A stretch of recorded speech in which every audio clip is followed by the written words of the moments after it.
you think of the packaging materials engineers like you spoke of, those are the ones that are probably more tied into the marketing department, maybe a little bit the sales. They're coming up with some sort of idea of, hey, we should do this with our particular products in this type of package.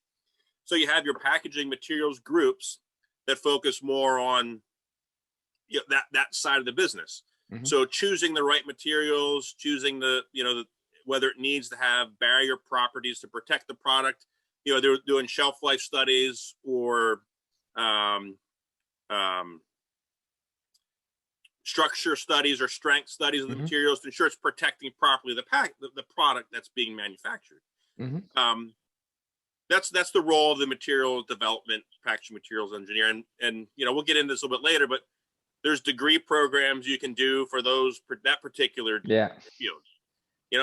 The packaging system side, there's no degree program. You can go to college and say, I'm going to be a packaging assistant engineer.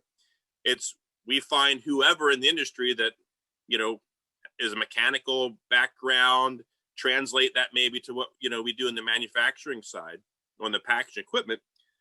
But our goal is really, we take that idea that comes from marketing through packaging materials, and our responsibility is, okay, here's the product, here's the material.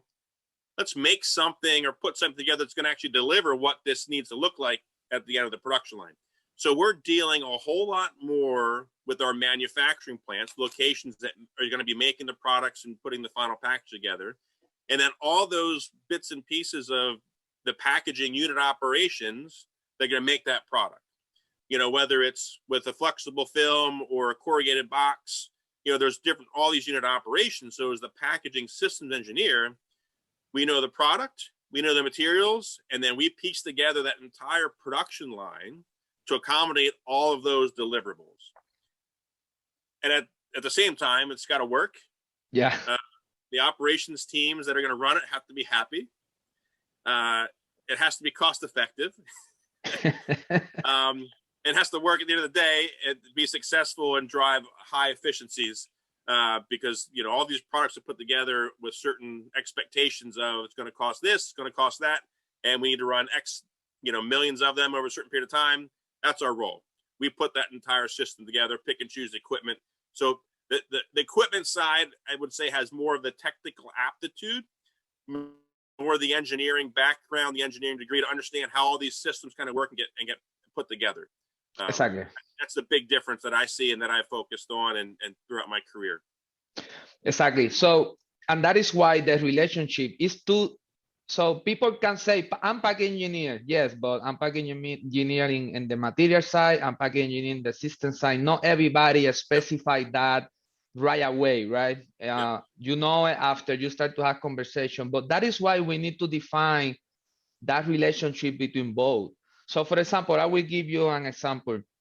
So like you mentioned, the packaging engineers check the structures, pick the materials, what exactly is the best component that we need to use to design the packaging system, the equipment. But if we don't understand each engineer don't understand how the product will behave in this equipment and how the equipment will behave, in this design, the company will not be successful during the implementation process. So something that I want to mention, and then you can mention another experience, is that, for example, procurement, right? Procurement sometimes are not packaging engineers, but they have their goals to reduce cost, right? Every year, of course, every company wants to reduce cost.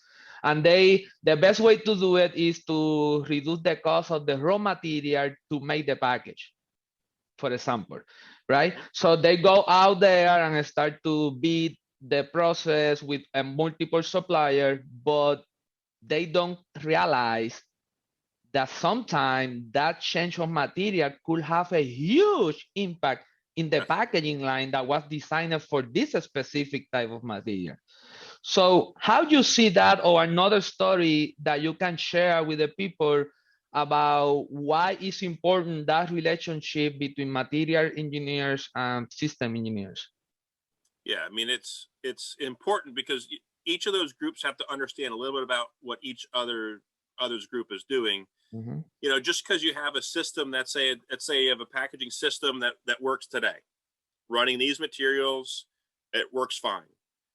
You go through that, you know, little cost reduction trial, packaging materials, right? The goal is to look for, you know, cost improvement opportunities. They want to reduce the thickness of a film. Sounds simple enough, right? Nothing else changes with the dimensions. It's just the film itself is a little bit thin, or another supplier comes in. You know, so the materials group and the equipment group, even though they're often separate entities, the two need to be hand in hand, because you can't just change the materials without doing probably proper trials and testing and evaluations on the line, because not all packaging material suppliers are created equal. All of their sub-suppliers that maybe are supplying them the resins to make the film aren't all created equal. Even though it may be claimed the same type of specifications, it's not the same. And you see that when you're running, you know, millions and millions of packages over and over, and you change something, there's going to be an impact.